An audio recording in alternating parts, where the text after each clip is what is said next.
Hey everybody, my name is Chris Knuteson and I am presenting the introduction to Elasticsearch on Google. I'm currently with First Look Appraisals, an appraisal management company. Past lives are a few there. I've used Elasticsearch in nearly every one of them in some form or fashion, and over the years I have grown to appreciate the various facets that you can use Elasticsearch with, be it logging, be it search, be it application performance monitoring, data aggregation, geolocation, searching, et cetera, et cetera. So it's a really nice tool, and I'm trying to keep the talk here at high level without going into deep dive on either the like configuration, security settings. I don't want to get into that. I just want to show you guys and talk about how to stand up Elasticsearch on Google, various ways to do that, and then go briefly into some of the quirks about Elasticsearch, how it works, what it does, and hopefully by the end of this talk, you'll have a pretty good overview, understanding of what Elasticsearch is, how to get it up and going quickly, and go from there.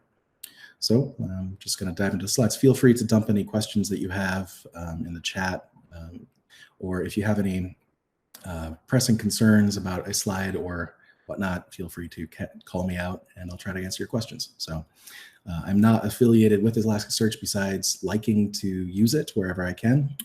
As just kind of I've used it most jobs and gonna continue to use it. So what is Elasticsearch? It is a free and open source distributed inverted index. It's basically based off of Lucene. If you're familiar with that, it's an engine that more or less shards Lucene clusters and runs them and manages where indexes or documents are indexed in there. It's a document-based data store, builds really interesting indexes, and it's available via REST API calls. So what is it good at? It's really good at full text search. Why is it good at that? We'll get into that in a little bit. It, in a nutshell, tokenizes any kind of input strings that you give it. So if you give it the dog runs fast, it'll parse it to the dog runs fast, and then permutation of those words based off of some analyzers that it uses internally. And because it builds indexes based off of the tokens that are there, it can run extremely fast queries against those strings. It's really good at full text matching. Great at aggregations, geospatial queries, and type aheads. You'll see it frequently used there, whereas you're typing, it pre-populates a dropdown. And I'm not sure if you guys can see my camera at the same time, so if my hand motions are not being captured, then it's fine. So why Google Cloud? Well, from my personal perspective, it's cheaper than AWS. And it's usually a better user experience. And they do a lot of stuff under the hood that with AWS, you got to sweat the details, which is annoying. So not to bash on them because I use them. I think most everybody uses them in some form or fashion. It's just I prefer the Google Cloud interface and I prefer the methods to set it up. So you can run with a quick startup. I'll go through a few options. It's fully customizable. You can scale.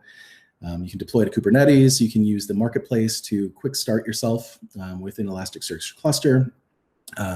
Caveat to that I found out earlier today.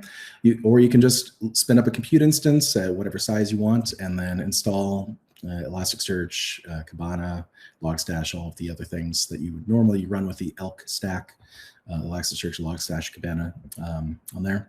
And you only pay for the usage. So of the things that I'm rather fond of, and hope if I click this link, do you see this tab? Yes, okay, cool.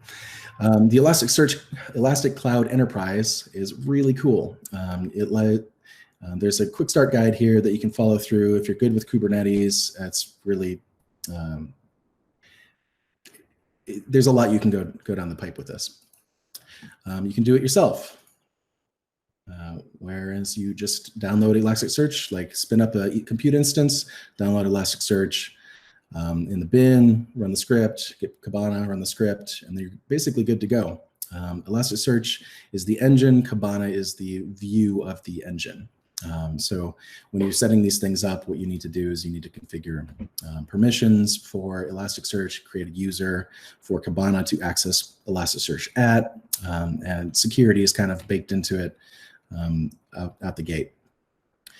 The marketplace will take a few minutes to spin up, and I'll show you that here. If you are in your Google Cloud platform, create a project, fairly simple.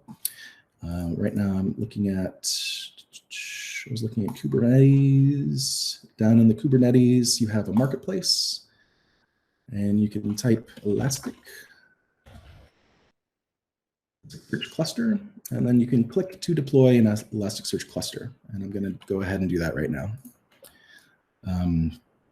It'll ask you to configure it, and create a cluster, name it. It'll take a minute to create the cluster.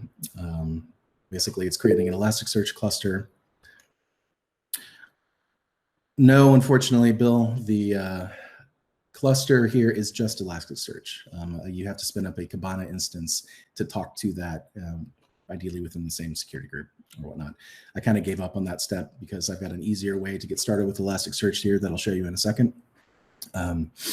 But this does, once it finally creates the cluster in the zone, it took about 4-ish minutes when I was working with this earlier today.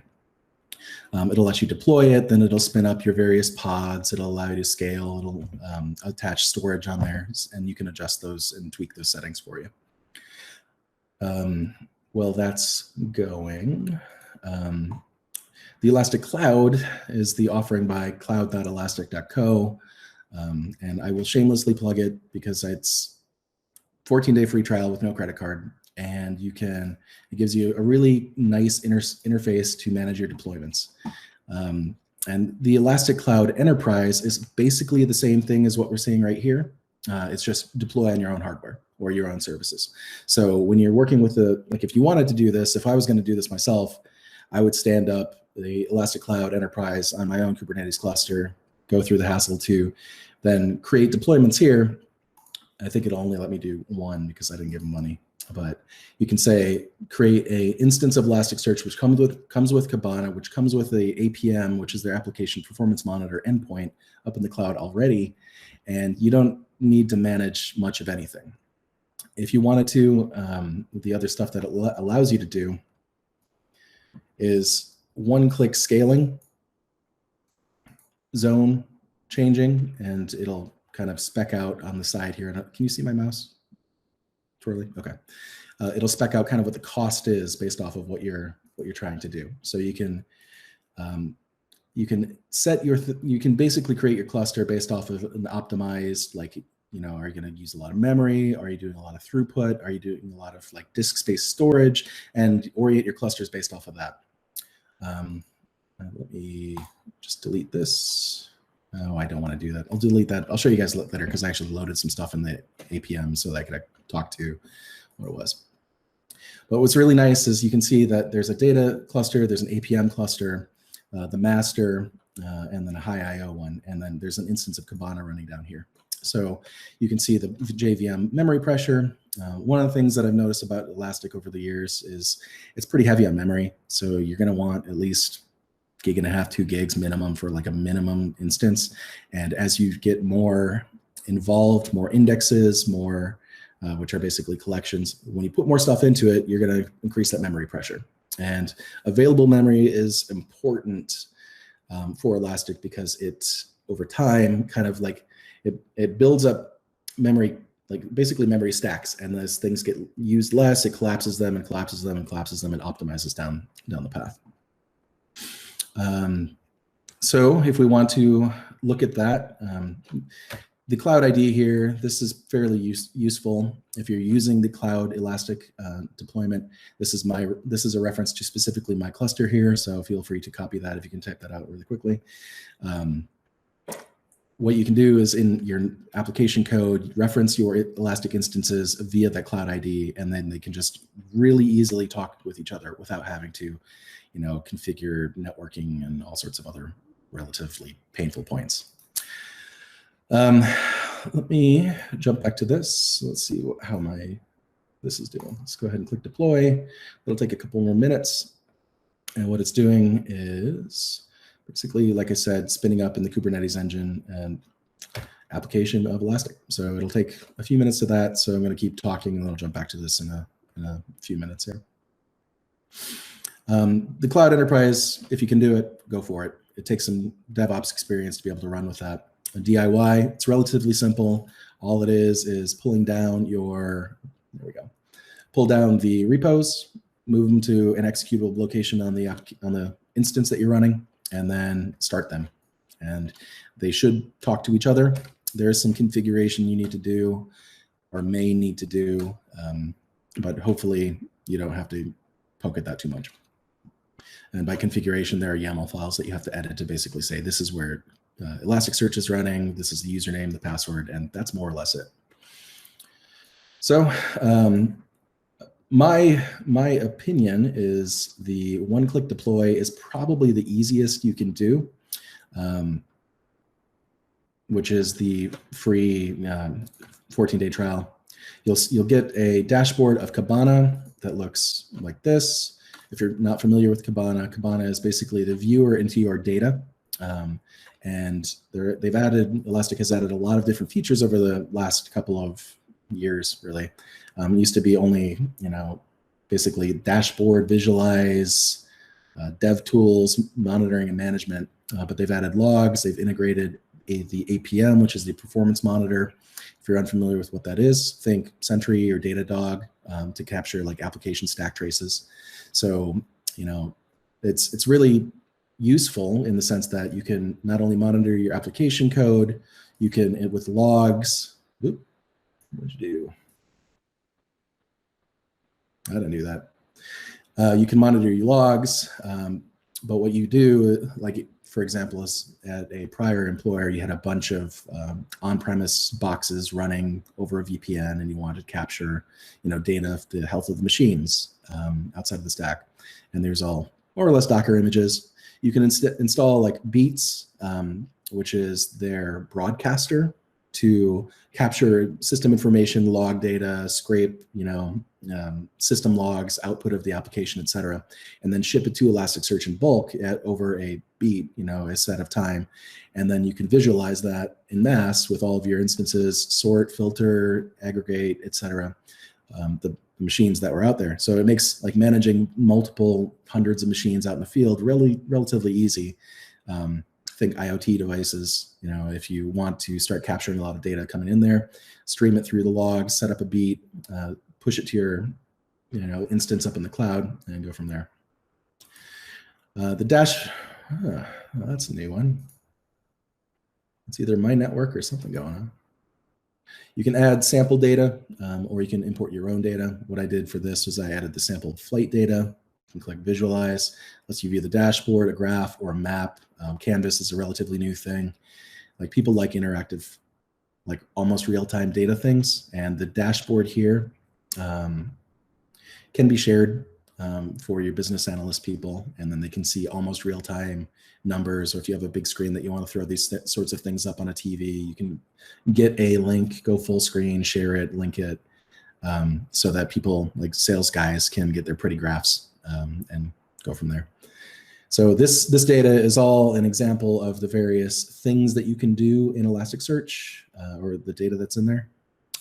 Oh, no, true. You can choose your origin city, you can choose your destination city. I mean, people fly from Amsterdam to Des Moines apparently, and who knew? Apply a filter, and all the data on the screen is updated relatively real time. So up at the top here, you have your filters, and you can remove them. And really these filters and this GUI that we're seeing here is a reflection of one giant aggregate query that's populating all of these fields on this page. So we can inspect the network tab to figure out what exactly is being crafted to request, flights filtered by this, with these aggregations, with the total average prices and things like that. I would leave that up to you to experiment with, because each of these graphics has a different query that it would add to the initial query or the main query to populate its data. Let's see where I'm at. So Cabana really is where you view your data. You can use the REST API if you really wanted to. I guess I don't have the slides in that correct order, but you can use the REST API to interrogate your data. So if you are running an application or writing application code, you would be communicating with that. You wouldn't be necessarily talking to Cabana, you'd be talking straight to Elasticsearch. But what you want to do is use Cabana to model the queries that you would then populate your application code with. So Cabana lets you tweak and perfect and get exactly the result that you want, and then you will jump it over to your application code and keep it static more or less there. So why Elastic? Because text search is hard, uses an inverted index that allows for very fast full text searches. Aggregation building is really quick. What can Elastic do? I've covered some of this already. I'm gonna just talk to it a little bit again. Log aggregation and visibility with beats. For that specific use case I used, IoT devices is great. SEIM is a new feature. It's basically security modeling. If you have machine logs being dumped into Elasticsearch, the SEIM plugin more or less analyzes the ingress and outgress traffic to kind of give you insights as to who's continuing to hammer your endpoints. One of the fellows that I used to work with discovered, somebody in China's hammering the servers. Well, you got to block a specific thing here, and well, you wouldn't have known that, until somebody got into your database. And well, it's good to know this before bad things happen. The APM again is similar to Sentry or Datadog, where it captures stack traces.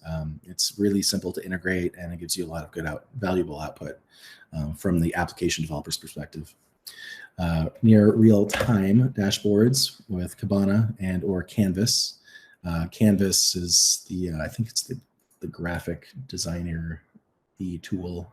Let me go back a couple pages here. One of the other nice things that the dashboard allows you to do is it basically saves all of your options and queries. So if you have a report that you want to share with somebody, you can just copy the link and send it to them. I'm not familiar with what all the icons mean yet, so I have to expand this every time. The canvas.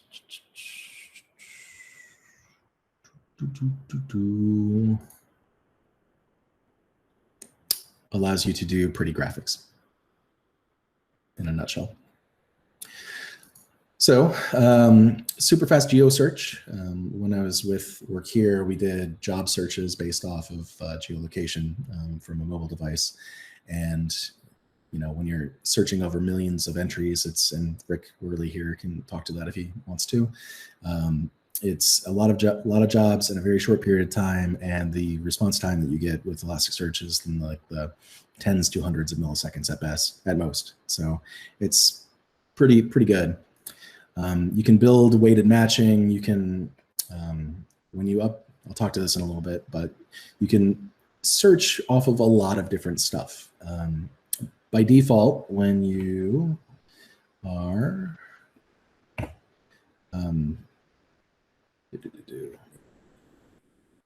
they should have reorganized these things. By default, when you upload a document into Elasticsearch without any kind of predefined mapping, it tries to figure it out for you. So say you give it a JSON blob with some numbers in it, some Booleans, some text. It'll look at the text fields that you've given it and parse them as text or keyword. The numbers become numbers, Booleans become Booleans. Yeah, Walter will have the URL at some point to share. But basic concepts, it's document-based. Indexes are effectively collections or tables in whatever realm you come from. Documents are rows in those tables. Fields in those documents are columns. They map more or less to that. You want to denormalize everything if you can, but you want to kind of think about the way that you're going to use the data in Elasticsearch. From my experience, you want to know what you want to do with it before you slap everything in there. Just don't take a giant snapshot of everything and upload it unless you can avoid it. Be selective about the things that you store. So I can speak more to that if you guys have any questions. An inverted index, it's a list of all the unique words that appear in any document. For each word, the list of documents in which it appears.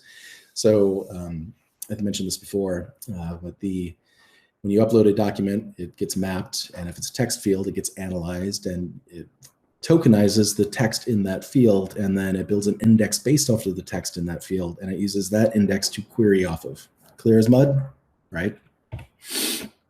So, for example, the quick brown fox jumped over the lazy dog, and quick brown foxes leap over lazy dogs in summer. Notice a few things: pluralization, etc. So, the frequency of occurrences of the brown dog, dogs, fox, foxes, jumped, lazy, leap, etc. Every document that you would upload, it checks a little box that says this has been analyzed and it's in this document or the other one. So if you search for brown, it would come back. If you use a stemming, I can't remember exactly the proper term for that is, a stem like dog and dogs would flag as the same in a query, or pluralization too, leaped, lapped, etc. So you can get some kind of like natural language analysis based off of like the documents that you get uploaded, that are uploaded up there. So quick lower cases, standard basically does lowercasing, stemming, dogs to dogs, and synonyms. So this is English language. I'm not familiar with how well it does with other languages, so don't press me on that point, but habla un poquito de español. So foxes can be stemmed to fox, dogs can be stemmed to dog, jumped and leapt are synonyms, which are jump, similar in that. So when you search for one of those, you'll get responses for both of those documents. So there are a lot of analyzers that you can get out of the box with character filters. Let's see, the standard one is what we just spoke to. Simple, there's one that parses white space. So if casing is important to you, that's something. Analyzers are used more or less when, like the standard one is used on most of the phrases that are uploaded. If it's a text field, you can specify in the mappings when you upload a document to change that. So you can test your analyzers, see what happens. I won't speak too deeply at that because it's a pretty complex topic. You can write your own analyzers if you really wanted to and add them, but I'm not crazy about that. So the tool that you'd use, Cabana, to model your dashboard or build your dashboards and model your queries. Logstash is going to ingest stuff from your beats that are broadcast to Logstash endpoint. Think of it as like a caching layer before it gets inserted into Elasticsearch itself. So Logstash kind of holds the filter of sorts of things that get stuck in there. Beats can be configured to emit over time. Logstash can be configured to omit like 70% of the stuff. So you're only caching, like basically putting not everything into Elasticsearch if storage is a concern. Security, you'll use Cabana to create users to give them specific scoped access.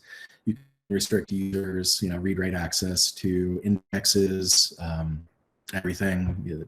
There's a lot of stuff you can do with the security that, if you've heard the name Elastic in the past, it had version 2.3 or prior before the security plugins were added was kind of like not a great thing, but now it comes with security more or less out of the box, and I encourage you to use that. So if you're going to push it into Google, set it up, or AWS, set it up in what is effectively a VPC, and then gate access to it.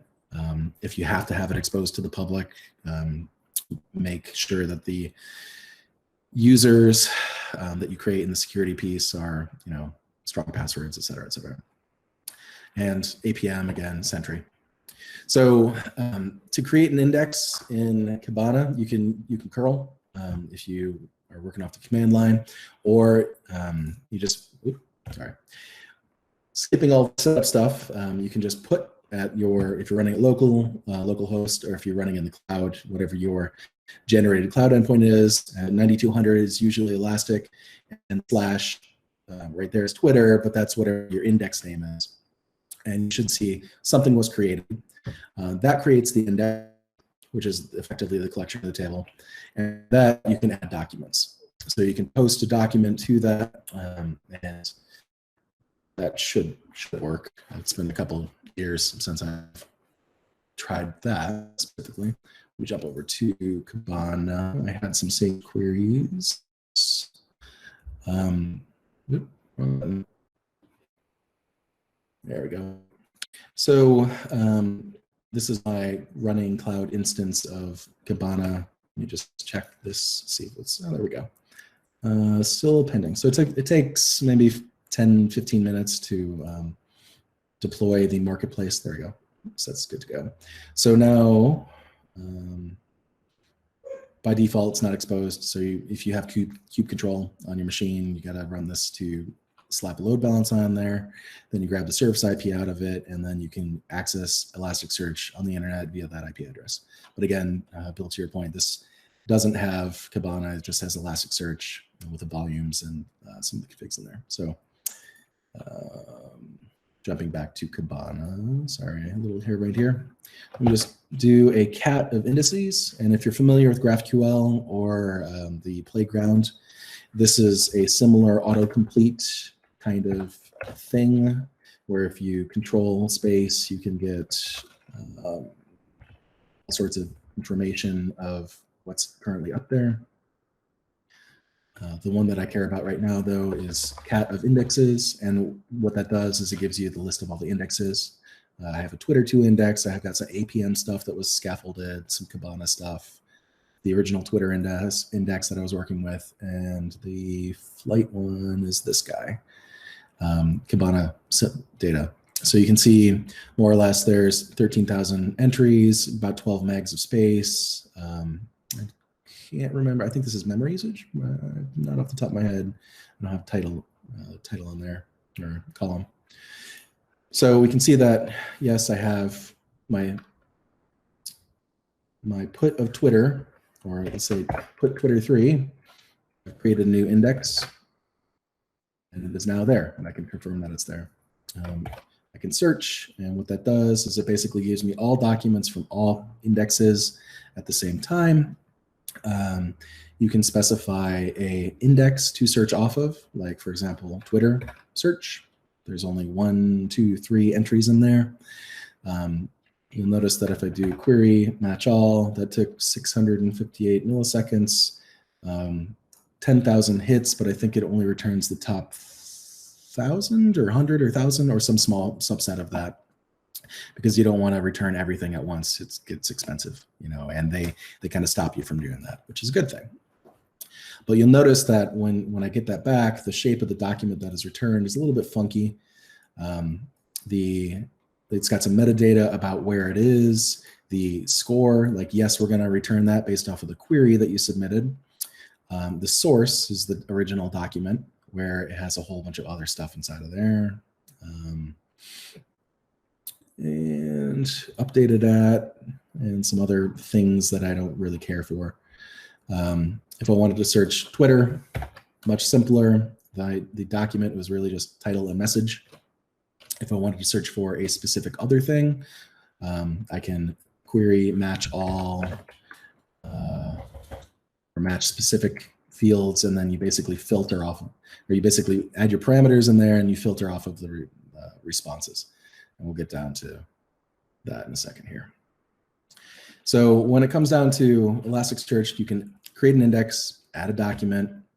How does it know what to search over? What it does is when you add a document, it automatically tries to parse the document to figure out, like I mentioned earlier, what things are in the document. So if you give it a string, it'll analyze it as a string. If you give it a number, it'll analyze it as a number.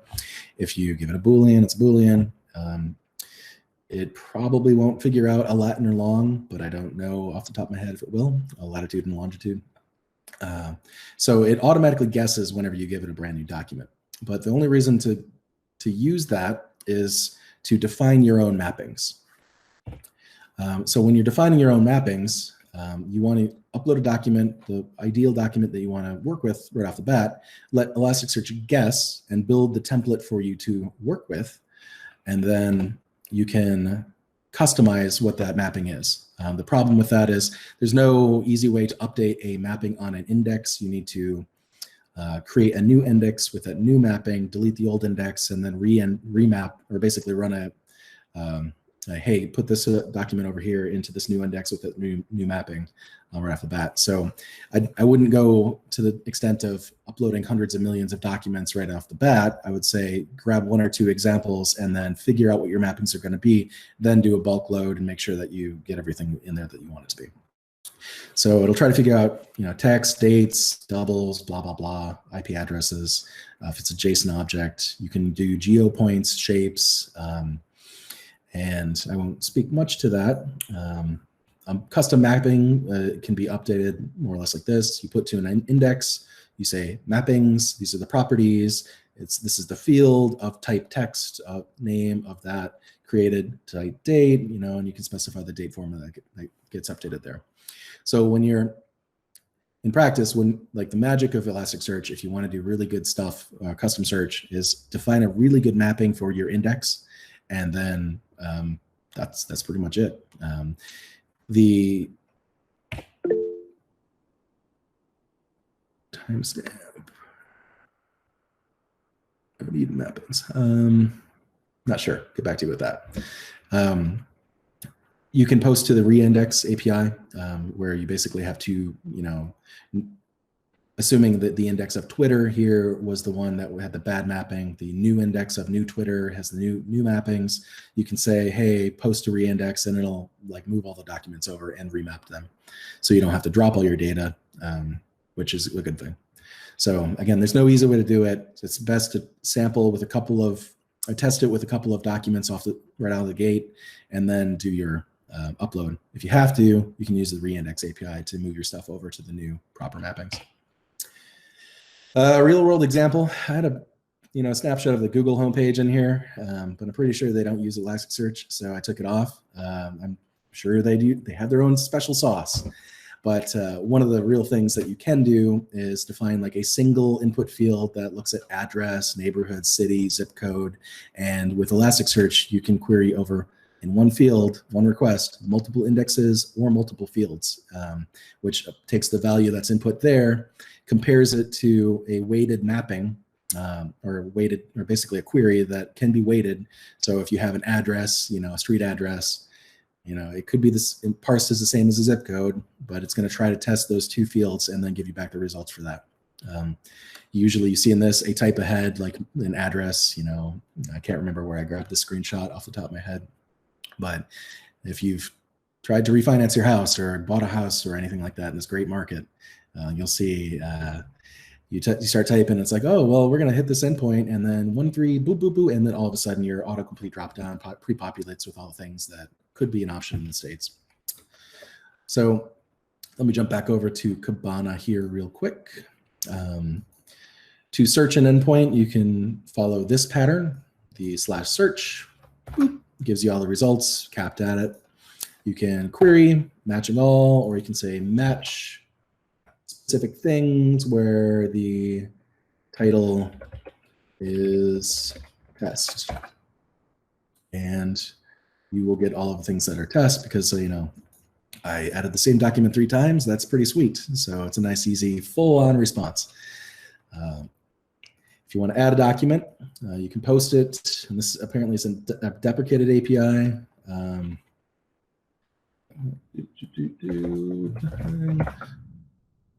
Again, I'm just doing Command Enter, or I've got a Windows keyboard on a Mac. It's the Windows key and Enter. So you can make your life a little bit easier. So now if I search for test here, I get 3 results. So we have total 3, as opposed to 4 entries here, and it took 1 millisecond. So pretty fast, not a huge data set, but the speed more or less is the same when you run it up to hundreds of millions of entries.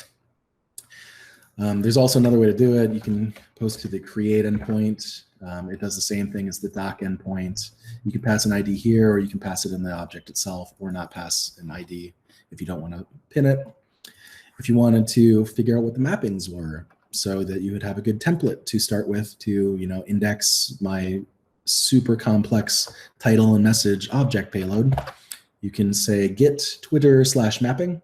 There's a bunch of other stuff off of here. If you hit the autocomplete, get alias, you can analyze the document, various other index fields. But what I care about right now is the mapping. So when I do that, I get the Twitter endpoint with the mappings of properties, key, and description, key, description, and you can have it nested basically all the way down the pipe. So you can get crazy with it.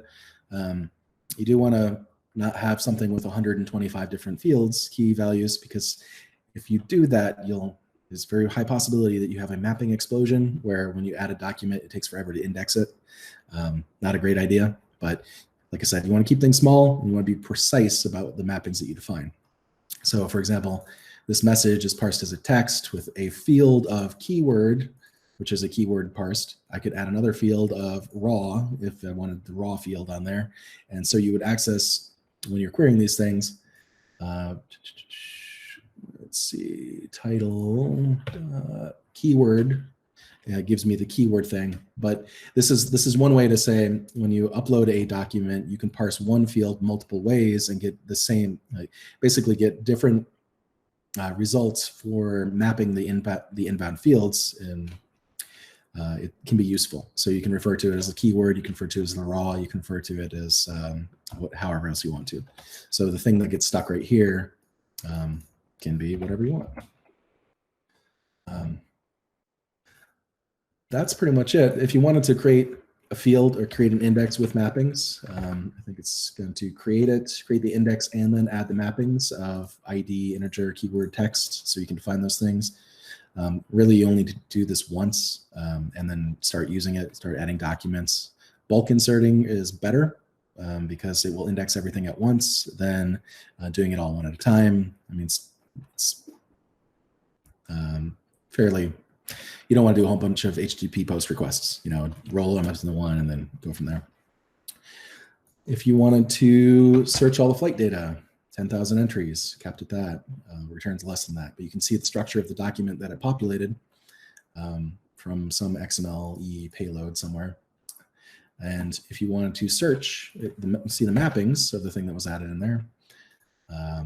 Average ticket price, this is, I think, probably parsed. I haven't looked at how the sample data was crafted, but this is probably something that somebody created in the example to say, these are parsed as a keyword, this is parsed as a geo point, these are parsed as a float, booleans, integers, etc. So then you can build those fancy graphics and data.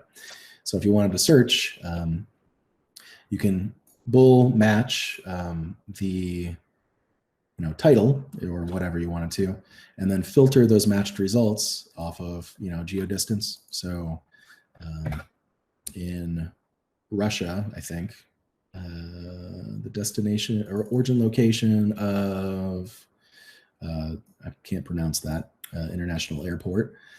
This is everything that's 12 miles from that, 12 kilometers, and the response time was 4 milliseconds and a data set of 13,000, which isn't too bad. Not great by all examples, but this guy here, if you want the destination, match the query of Indianapolis and the fields, and you want to look at the destination fields or the origin fields, these are all the airport, all the people that satisfy those field criteria. Multi-match is where you take the one input and you match it against multiple things in a document.